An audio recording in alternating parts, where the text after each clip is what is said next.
Earlier, my colleague Aishwarya had an exclusive conversation with journalist Daniel Boardman on the Gaza attack. Have a listen. Daniel, the images that one can see are extremely shocking, and it seems like this is a war which will not end anytime soon.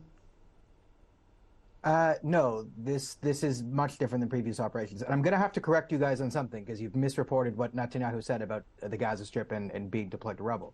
The actual words are, all places which Hamas is deployed, hiding or operating in that wicked city, we will turn them to rubble.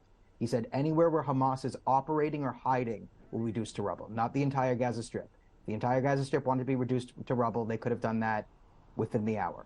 They have the capabilities to do that. So that's not exactly what's happening here. But this is different than the previous operations, you could say, wars. This is Hamas has shown the capability to break the Iron Dome and mass murder and take civilian hostages. And it is a definitive act of war that the Israelis cannot let stand, that the rest of the world understands and has seen. Usually it's just rockets and only a few Israelis die. So no one really cares, and we just report the numbers, and we count dead Israelis, and we count dead Palestinians, and this is sort of the coverage we get. But this is different. This is massive horror. People have seen it: the rape, dead, mutilated bodies, the absolute glee in the eyes of the terrorists, handing out candy, celebrating internationally across the West. People are celebrating in Canada.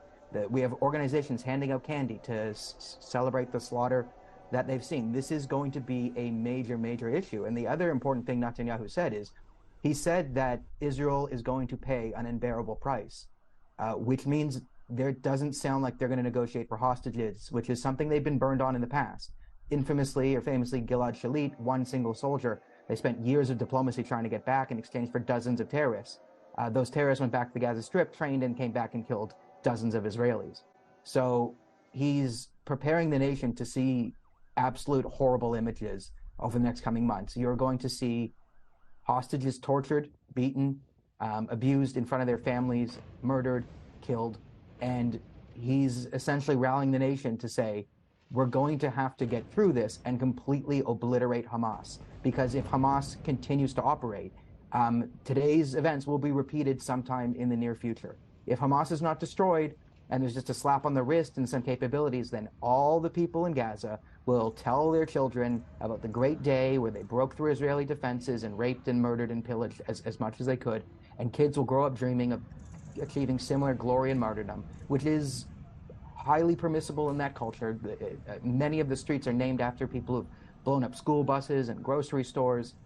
This is much different. This is, Israel's finally come face to face with the reality that a day a lot of us have been warning about, the day the Palestinians get their act together, amass enough rockets to overwhelm the Iron Dome, and do something that they've been promising to do since they took power in 2006 and declared war back then, and then launched rockets.